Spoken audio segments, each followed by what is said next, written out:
L'invité du 8h30 ce matin dans le 6-9, c'est Laure Lavalette, députée du Var, porte-parole du Rassemblement national. Bonjour à vous, bienvenue sur ce plateau. Hier en commission, des amendements de la France Insoumise et du Parti Socialiste visant à abroger la réforme des retraites ont été adoptés. La gauche a crié victoire, notamment Mathilde Panot. Vous êtes clairement dans un duel, on a l'impression une guéguerre avec la gauche pour savoir qui va pouvoir se targuer enfin d'avoir réussi en premier l'abrogation de la réforme des retraites. C'est ça ou pas? Alors figurez-vous que nous sommes en guerre avec personne. Ce qui compte, c'est l'intérêt des Français. On n'a qu'une seule boussole, c'est l'intérêt des Français.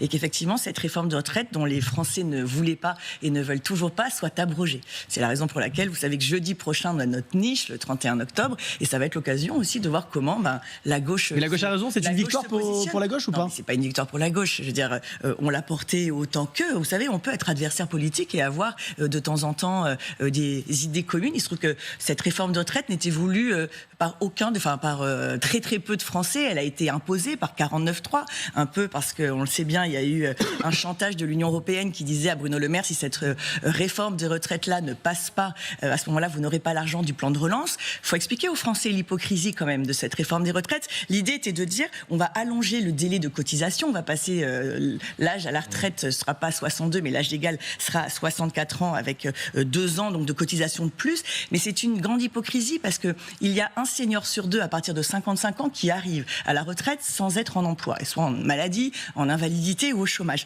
Donc ce que vous pensez récupérer en cotisation d'un côté, finalement, vous le dépensez de l'autre. Et Emmanuel Macron, 3-4 ans avant d'imposer cette retraite aux Français, ce projet de retraite, l'avait dit que c'était d'une grande hypocrisie. Donc voilà. Il faut quand même faire quelque chose sur les retraites, parce qu'on sait très bien aujourd'hui qu'on a une population vieillissante, qu'aujourd'hui la part des retraites dans notre budget c'est énorme, on a vraiment des problèmes avec notre déficit.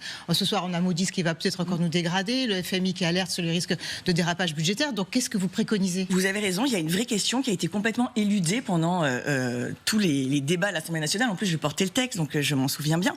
La Macronie n'a absolument pas parlé ni de natalité ni de productivité, qui sont pourtant les deux jambes absolument fondamentales sur lesquelles notre système de retraite, issu des 30 Glorieuses, était issu. Effectivement, les bébés de maintenant seront les cotisants. C'était dans le discours d'Emmanuel Macron post-élection. Hein. Oui, mais alors, on n'en a plus jamais entendu parler. Et quand moi j'ai osé parler de natalité au sein de l'Assemblée nationale, on m'a dit, Sandrine Rousseau m'a dit, lâchez nos utérus.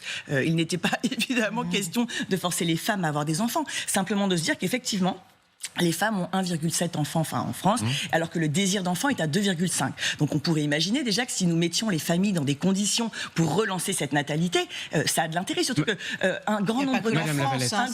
on est bien d'accord, mais un grand nombre d'enfants, c'est quand même aussi le signe de la vitalité d'un peuple, et on avait besoin de ça parce que ça fait des cotisants. Et il y a aussi... En 25 ans, dans le meilleur des cas. Il y a aussi une histoire de productivité. Vous savez, Emmanuel Macron qui se targuait de cette start-up nation qui, on en reparlera sûrement, est devenue la tax-up nation, a créé des emplois à très très faible productivité et a sacrifié des emplois industriels qui, eux, vous faites des grands discours aujourd'hui sur la réforme des retraites. On a bien vu que c'était votre cheval de bataille. Pose la question, mais moi, des choses que je comprends pas une chose. Pendant la campagne des européennes, vous avez été en situation où vous avez cru gagner avant le premier tour.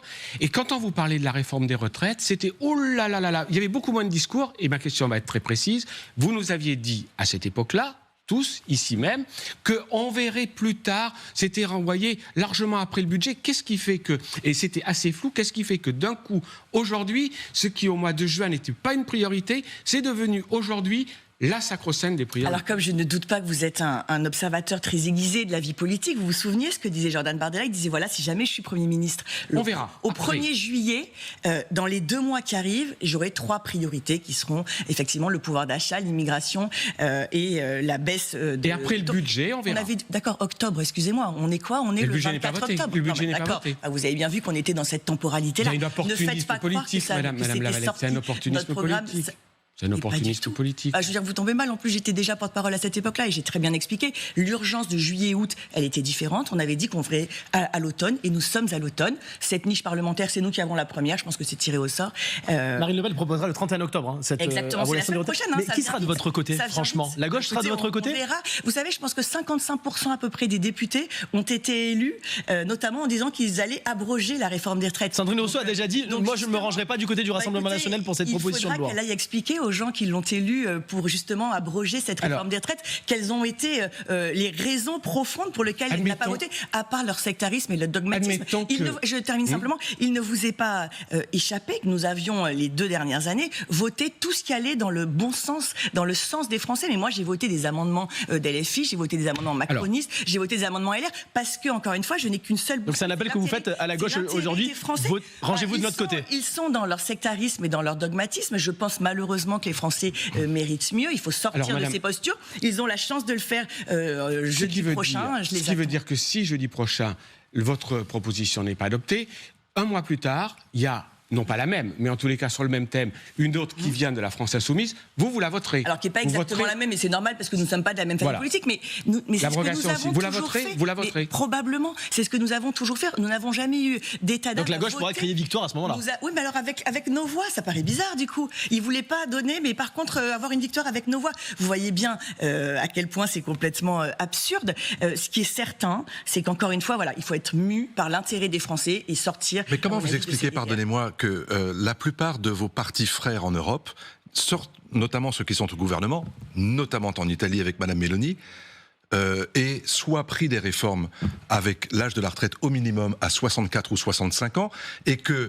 ceux qui sont arrivés au pouvoir ne l'ont jamais remise en cause. Mais pourquoi ceux qui marchent en Italie, en Hongrie ou ailleurs, aux Pays-Bas, ne mangerait pas en France. Ça n'est pas du tout, on n'a pas du tout le même système de retraite qu'en Italie. En fait, il faut bien comprendre qu'un programme sur les retraites, c'est aussi un choix politique. Et effectivement, nous, on a pris le choix politique En fait, votre âge de départ à la retraite dépendra de l'âge de votre arrivée sur le marché du travail. Et effectivement, on pense qu'il vaut mieux faire travailler les jeunes de 25 à 27 ans que de 65 à 67 ans. Mais encore une fois, vous ne pouvez ne pas être d'accord, c'est un choix politique. Non, c'est pas que je suis pas d'accord, c'est que je comprends pas la logique. Dans notre niche, en fait, il n'y a qu'une petite partie de notre réforme des retraites, puisque nous voulons pousser, j'allais dire, le bouchon plus loin, puisque nous voulons, quand vous avez commencé à travailler entre 17 et 20 ans, vous puissiez partir avec 40 annuités à 60 ans. Donc on a été très caricaturé sur cette mesure-là, puisque c'est simplement pour, j'allais dire, pour les carrières longues. Mais vous savez bien que ça n'est pas mis en place, c'est tellement une usine à gaz, ces carrières longues, que ça ne fonctionne pas. Là, ce sera très simple, vous rentrerez votre âge de départ, votre âge de départ, votre âge où vous avez commencé à travailler, et vous saurez exactement. Il faut aussi de la lisibilité. On termine sur les retraites. Mais encore une fois, c'est un choix politique. Nous, on pense que quand vous allez travailler toute votre vie, vous avez le droit de profiter de votre retraite en bonne santé. Éric Decouty. Oui. Question. L'autre actualité du Rassemblement national, ces dernières semaines, c'est pas seulement à l'Assemblée nationale, c'est au Palais de justice de Paris. La semaine a été compliquée, j'imagine que vous l'avez suivi attentivement. On a eu, nous aussi, on a vu 2 députés qui ont été sur le grill, et notamment Julien Audoul mercredi, où on a vu devant le tribunal un certain nombre de documents qui montraient que la charge de l'accusation, à savoir que ces gens avaient été rémunérés comme assistants parlementaires par le Parlement européen alors qu'ils travaillaient pour le parti. Est-ce que vous craignez, au vu de ce qui se passe au procès, une condamnation et notamment une peine d'éligibilité pour Marine Le Pen? Je vais vous dire, Marine Le Pen, ça fait longtemps qu'elle attendait ce procès, parce que ça fait longtemps qu'elle avait envie d'expliquer quelle était notre vision, effectivement, du travail des assistants parlementaires, de députés d'opposition, ce qui est très différent avec des députés de la majorité. Et effectivement, je pense que la dichotomie, elle est peut-être là, et c'est tout l'enjeu de ces 3 mois de procès où Marine Le Pen va pouvoir, et elle a commencé à bien expliquer, voilà, que c'était... quand on était attaché parlementaire, on faisait de la politique. Et c'est exactement comme nous, députés de la nation, intrinsèquement, on ne peut pas différencier notre travail législatif de notre travail... C'est très intéressant ce que vous dites, c'est notre vision du travail. C'est ce qu'elle a dit. Sauf que la règle, il y a un code du travail, en l'occurrence il y a des règles, et que c'est pas une vision. C'est est-ce qu'on est, et ça c'est toute la différence entre la défense de plateau télé, si je puis dire, et celle devant un tribunal, c'est qu'il y a des faits, vous êtes jugé pour des faits. Est-ce que ces gens-là ont travaillé pour rester à l'institution? C'est pas une vision, c'est une application de la règle. Et là, en l'occurrence, on n'est plus dans la vision. Personnel, il n'y a pas de détournement de fonds. Non, parce que c'est quand même important. C'est pas ce que la justice vous reproche. Non, mais c'est là où, effectivement, sur le travail, c'est sur ce travail-là où pédagogiquement, il faut que Marine Le Pen explique ce que nous pensons être notre vision du travail de l'attaché parlementaire. Vous ne répondez pas à la question posée à l'instant sur... Vous étiez dans l'illégalité, mais vous dites que c'est pas normal. Pas du tout. En fait, l'Union européenne aimerait que les attachés parlementaires soient des fonctionnaires de l'Union européenne. Ah non. Ça n'est pas le cas. Ils travaillent pour un député qui fait de la politique. Mais lorsqu'un député, lorsqu'un assistant parlementaire... Mais vous savez, c'est ni vous ni moi qui allons trouver la solution. Non, mais si, il y a la règle. La règle, elle est là. Lorsqu'un assistant parlementaire est censé travailler pour un député et que il est prouvé, en tous les cas il y a des éléments, qu'il ne s'est pas rendu sur son lieu de travail pendant un an, ça pose quand même un problème. Bah écoutez, attendons de voir et la justice va faire son travail. Mais encore une fois, je pense que ce qui est important qui ressorte de ce procès, et moi je suis très contente qu'on s'en libère aussi de ce procès parce que c'est un mantra qui revient. Vous ne craignez pas une sanction pour Marine Le Pen ? Écoutez, franchement, non, j'avoue, je suis assez sereine. Elle aussi, elle l'est ? Oui, très, très sereine. Donc il n'y a pas de plan B aujourd'hui ? Elle a toujours été, vous l'avez vu, elle est venue aussi sur les plateaux. Donc vous nous dites qu'il n'y a pas de plan B aujourd'hui au RN ? En prévision d'une élection présidentielle anticipée ou en 2027. Même pas ce plan B parce que je ne pense pas que Marine Le Pen soit effectivement condamnée. Encore une fois, elle a 3 mois, alors maintenant un peu moins parce que ça a déjà commencé, mais pour expliquer que le travail des assistants parlementaires d'opposition n'est pas exactement celui dont Bruxelles. Donc Jordan Bardella ne se prépare pas au cas où. Non, mais peut-être qu'il peut se préparer déjà pour les 5 ans d'après. Oui. Vous savez, donc il sera prêt. On se prépare tous à avoir des responsabilités. Et pas pour 2027. Non. Donc vous reconnaissez, vous n'avez pas appliqué, vous n'avez pas respecté les règles. Moi, je ne reconnais rien du tout, monsieur. Moi, je ne reconnais rien du tout. Ici, c'est pas un tribunal. Moi, je n'étais pas à l'Europe.